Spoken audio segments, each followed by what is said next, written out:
예, 지난 시간 소설가 박안서 씨 이야기하면서 마쳤죠. 소설가 박안서 씨가 25살 되는 아들을 교통사고로 잃고 피를 토하듯이 속내를 밝힌 책이 있는데 한 말씀만 하소서라는 책입니다. 아들을 떠나 보낸 후에 소설가는 밤마다 절규했다고 합니다. 하느님, 왜 하필 내 아들을 데려갔습니까? 자식을 잃은 어미로서 고통과 슬픔, 분노를 감내할 수 없어 저주와 절규로 어둠 속에 있다가 우연한 기회에 어느 수면에서 있었던 일을 소설로 썼다는 겁니다. 그녀의 말을 빌리자면 처음에는 하느님과 싸우기 위해서 수년으로 들어갔다고 합니다.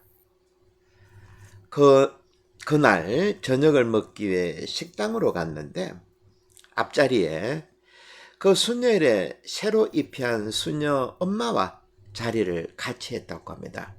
수녀는 식사를 따로 하죠. 수녀들은 수련하고 있는 수녀들은 그 식당에서 하고 또 손님들은 따로 식사를 하게 됩니다.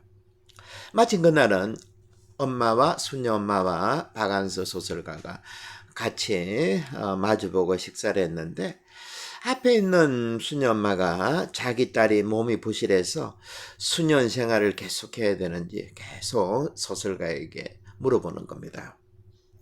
그 이야기를 들으면서 이야기가 길어들자 짜증이 났죠. 그녀 안에서 갑자기 불편한 감정이 치솟아 올랐습니다. 내 아들은, 금쪽 같은 내 아들은 너무나 어처구니 없이 교통사고로 죽었는데 당신이 지금 나에게 이런 말을 할 수 있느냐.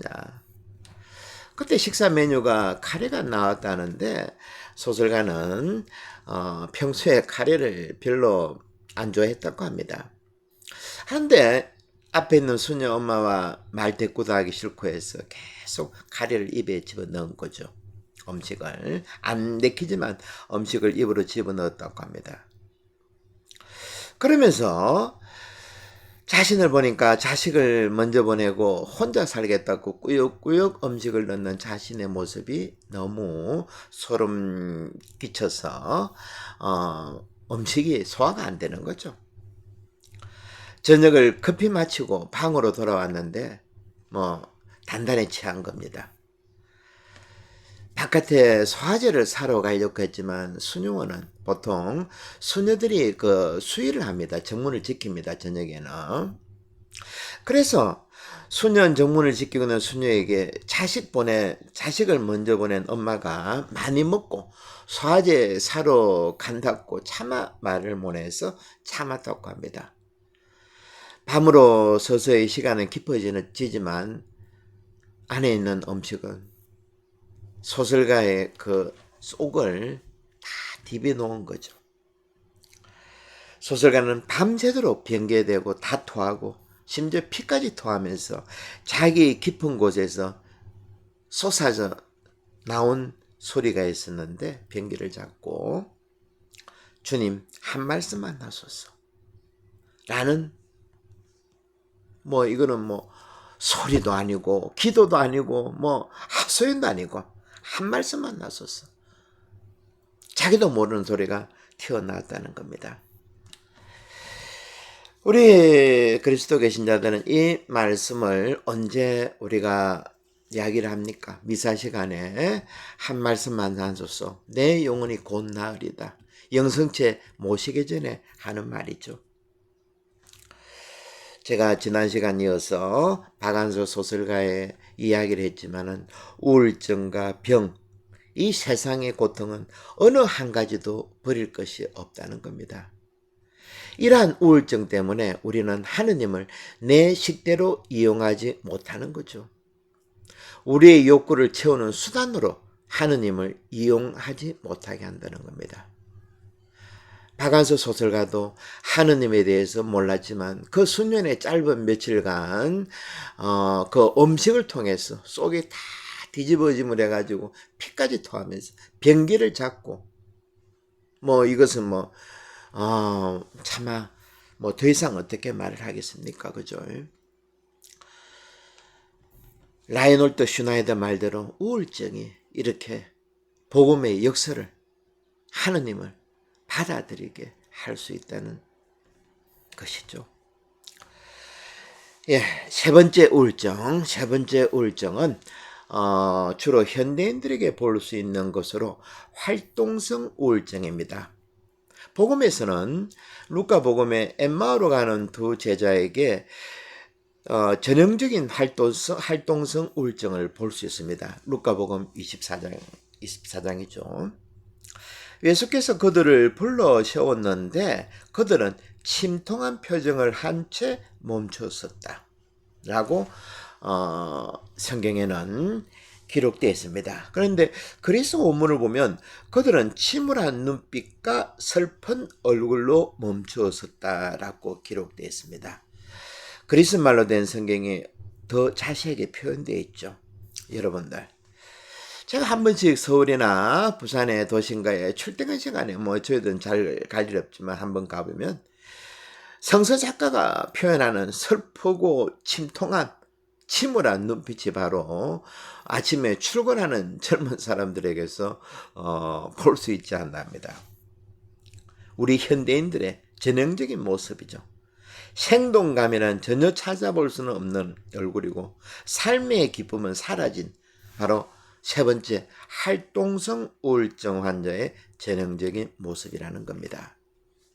그리고 여러분들도 주의 깊게 보시는지 모르지만 도심가에 출근 전에 젊은이들이 커피 먹는다고 쭉 줄을 서죠. 왜 줄을 서겠습니까? 이네들이 밤잠을 제대로 못 자기 때문에 회사 가서 제정신으로 일을 보려니까 커피밖에 더 있겠습니까? 그죠? 많은 젊은이들이 잠 못 드는 많은 젊은이들이 약에 깨지 않고 출근하는 이 모습에서 우리는 루카복음 24장의 활동성 우울증에 걸린 환자의 모습을 엿볼 수 있다는 겁니다. 우울증이 갈수록 이 시대의 무서운 병으로 정착되어 가는 것 같습니다. 고통과 슬픔을 삶의 일부로 받아들이지 못할 때 우리 인간은 우울증에 쉽게 노출되죠. 이 시대는 마치 거대한 바벨탑 쌓기 놀이에 미친 것 같습니다. 자기 재산을 단 1달러, 단 1,000원이라도 벌어주면 상대가 누구라도 자기 왕으로 대통령으로 모시려고 합니다. 기원전 597년에 이스라엘에서 어떤 일이 일어났습니까? 그 유명한 바빌론 유배죠. 이스라엘 사람들은 그 당시나 지금이나 돈과 권력을 무척 좋아했던 것 같습니다. 구약 성경을 자세히 들여다보면 야훼 하느님은 이스라엘이 지나친 권력을 가진 왕정 제도를 처음에는 허락하지 않았습니다. 단지 12부족이 돌아가면서 서로 부족장이 되어서 서로 협력하면서 삶을 하느님의 백성으로 살아가기를 원했죠. 하지만 이스라엘 백성이 어떤 사람입니까? 사무엘 예언자를 통해서 끝까지 자기네들에게 왕이 필요하다고 다른 나라 옆에 있는 다른 나라들처럼 강한 백성이 되기 위해서는 왕이 필요하다고 졸라댑니다. 자식 이기는 부모가 어디 있습니까? 할 수 없이 사울을 왕으로 모셨죠. 하지만 그는 권력의 무게에 견뎌내지 못했고 나중에는 영혼까지 망가졌습니다. 그래서 들어온 우울증, 이도 활동성 우울증이겠죠. 그래서 들어온 치료사가 다윗이었습니다. 젊은 다윗. 왜? 밤에 잠을 못 자니까 다윗은 비파를 잘 탔다고 합니다. 그래서 시편의 저자가 다윗 왕 아니겠습니까? 그래서 다윗은 젊은 청년은 사울 왕의 우울증 치료사였다는 것입니다. 2500년 전에 쓰여진 판관기에 가시나무 비유가 나오는데 나무들이 자기네들의 왕을 추대하려고 올리브나무, 무화과나무, 포도나무를 찾아가서 자기네들의 왕이 되어달라고 청합니다. 하지만 이들 나무는 즉각적으로 거절하죠. 먼저 올리브 나무는 나에게 이 맛있는 기름을 낼 수 있는 이 훌륭한 올리브 열매를 내가 자체적으로 내는데 왜 내가 너희들한테 가서 흔들거리면서 어서되겠느냐? 단호히 거절합니다. 무화과 나무도 마찬가지죠. 내가 이렇게 맛있는 탐스러운 열매를 내는데 왜 내가 너희들이 왕이 되느냐? 포도나무를 찾아가니까 아니 나는 신들을 기쁘게 하는 맛있는 포도주를 생산하는데 왜 너희들한테 가서 어서되면서 왕이 되겠느냐? 하지만 아무 보잘것없고 개팍한 가시나무는 허락합니다. 그래, 내가 너희들의 왕이 되겠다.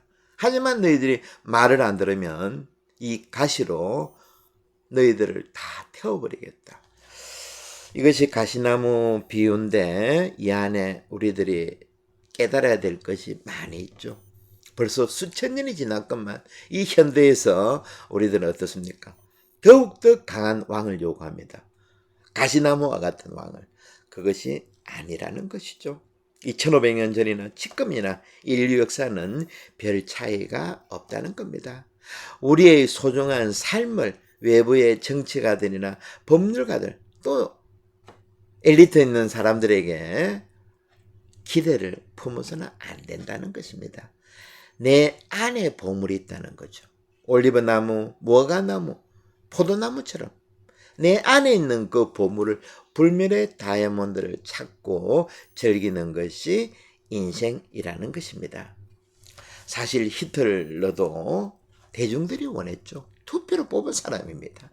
이렇게 우리 집단적인 가짜 자기도 이렇게 무섭다는 겁니다. 개인뿐만 아니고 사회 전체를 구렁텅이로 아니면 가시나무의 비유에 나오는 가시나무처럼 불태울 수 있다는 것이죠.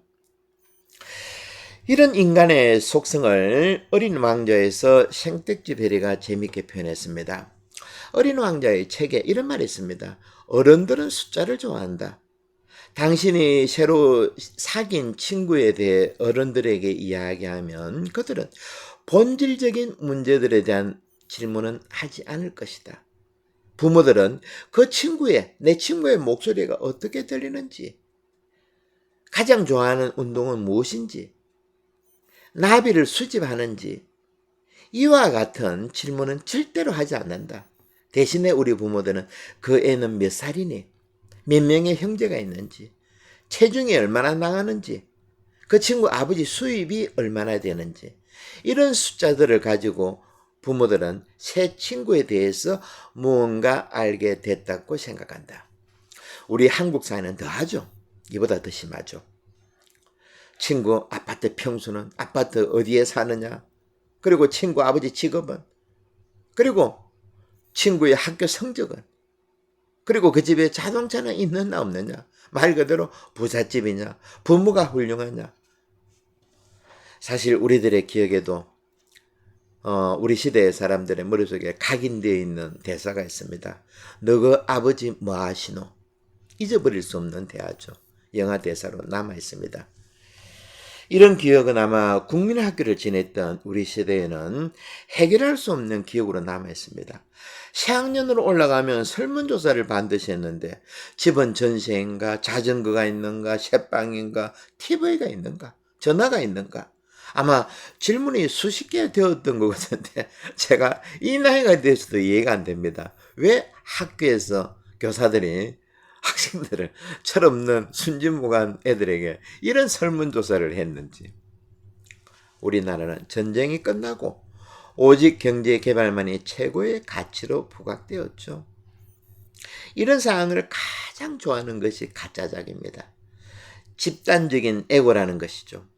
전쟁이 끝난 당시 한국 사회는 집단 애고에 사회적 가짜작에 맛있는 먹이에 불과했다는 겁니다. 경제학자들의 통계에 따르면 지금 한국은 세계에서 가장 불평등한 나라에 속했습니다. 선진국에 들었건만 세계 10위죠. 그런데 가장 불평등한 나라입니다. 왜? 이러한 기억들이 우리 속에 남아있기 때문이죠. 밤 밑에 도시락 밑에 계란을 깔았던 이런 기억이 하루빨리 없어져야 되겠죠. 이런 이야기를 하면 당장 또 누군가는 저보고 공산주의라 그러겠죠. 이 또한 가짜 자기가 아주 좋아하는 먹입니다. 제가 종교인으로서 볼 때 한국의 종교인들이 먼저 가짜 자기에서 헤어나야 할 것입니다. 더 이상 신자들에게 거짓 축복을 약속해서는 안 됩니다. 구약의 하느님은 안식일, 안식년, 희년을 가장 중요한 삶의 가치라고 말씀하셨습니다. 우리 보고 놀아라 했습니다. 아들 예수님도 마음이 가난한 사람이야 하늘나라를 갈 수 있다고 가르치지만 교회에서는 가난한 사람들이 없습니다. 언제부터인가 우리 교회에서는 가난한 사람을 찾아보기 힘들다는 거죠. 한국의 종교인들은 마치 꿀먹은 벙어리처럼 먼 산만 보면서 자기들의 교회만 크게 지으려고 자기 교회의 신자 수만 늘리려고 혈안이 되어 있습니다. 한국의 교회가 철저하게 집단적 가짜 자기에 발목 잡혀 있다는 거죠. 이런 점에 대해서 노자가 이런 말을 했습니다. 서른 폭 술에 살은 텅 빈 바퀴구멍이 있어야 한다. 그래야 그 가운데 축을 넣을 수 있고 짐을 실을 수 있는 수레를 끌 수 있기 때문이다. 진흙을 이겨 그릇을 만드는 데는 그 안에 반드시 텅 빈 공간이 있어야 비로소 그릇 구실을 할 수 있다. 집을 지을 때도 반드시 그 안에 큰 공간이 있어야 한다. 그래야 침대, 가구, 주방 기구가 들어가기 때문입니다. 우리 교회는 지금 너무 꽉 차 있다 생각하지 않습니까? 우리 교회부터 비워야 됩니다. 우리 교회부터 비워야지 이 세상을 비울 수가 있다는 것이죠. 마음이 가난한 사람들의 행복하다. 하늘나라가 너의 것이다. 예수님의 이 말씀이 사회 사람들에게 빛과 소금이 되기 위해서는 우리부터 비워야 되겠죠. 노자가 말하는 무의는 텅 빈 바퀴구멍입니다. 방이나 그릇이나 텅 비어야지 이 안에 가득 차 있다 그러면 제대로 구실을 못하죠. 방이나 그릇이 구실을 하기 위해서는 텅 비어야 하는 것처럼 우리 교회도 다시 말하지만 텅 빈 교회 우리가 만들어 나가야 할 것입니다. 어린 왕자가 어른들은 모든 것을 숫자로 생각한다고 말했죠. 이 말은 숫자 나라에서는 하느님이 0이라는 것을 모르고 하는 소리이기 때문입니다. 여러분들 한번 보십시오. 아무리 큰 숫자라도 1조, 1경 되는 그런 숫자라도 0하고 곱하기를 하면 어떻게 됩니까? 제로가 되죠. 우리들에게는 0이 누굽니까? 당연히 하느님입니다.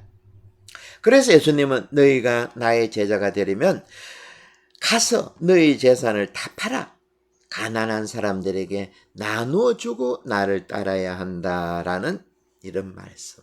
예수님도 그 정체는 0이었기 때문입니다. 예수님의 공생활은 우리들에게 텅 빈 마음을, 가난한 마음을 주고 싶어 하셨다는 겁니다. 그리고 또 예수님께서 이런 말씀은 곳곳에서 하신 이유는 오직 우리가 가진 것을 비워야지 하느님은 우리 안에 더 큰 것, 불멸의 다이아몬드를 줄 수 있기 때문입니다. 내 안에 빈 공간이 있느냐 없는 나를 알려주는 재미있는 이야기를 하면서 오늘 강의를 마치도록 하겠습니다. 수행길에 나선 젊은 두 청년 스님이 강가에 도착했습니다. 전날 비가 온지라 강은 소리를 내면서 아주 센 물결로 흘러가고 있었죠. 강하게. 그런데 곱게 옷을 차려입은 여인이 불어난 강물 때문에 이 강을 건널 수가 없는 겁니다. 징검다리 위에 물이 철철 넘쳤기 때문에. 더구나 잔치집에 가려고 하는지 옷은 이쁘게 차려입었습니다. 한 스님이 이렇게 황당해하고 어쩔 줄 모르는 여인을 업고 강을 건너 빠른 물살을 헤치고 강을 건너 마른 땅에 내려주었습니다. 친구 스님은 그 뒤를 따라왔죠. 한두 시간 계속 길을 가고 있었습니다. 이때 뒤에 따르는 친구 스님이 이렇게 말하는 겁니다. 성녀가 여성의 몸에 손을 대는 것은 계율을 어긴 것인데 어떻게 자네는 그런 행동을 할 수 있는지 따지고 드는 겁니다. 그러자 여인을 얻고 강을 건넜던 스님은 이렇게 되물었습니다. 나는 이미 한두 시간 전에 그녀를 내려놓았는데 너는 아직도 그녀를 업고 여기까지 왔느냐 하고 힐책하는 겁니다.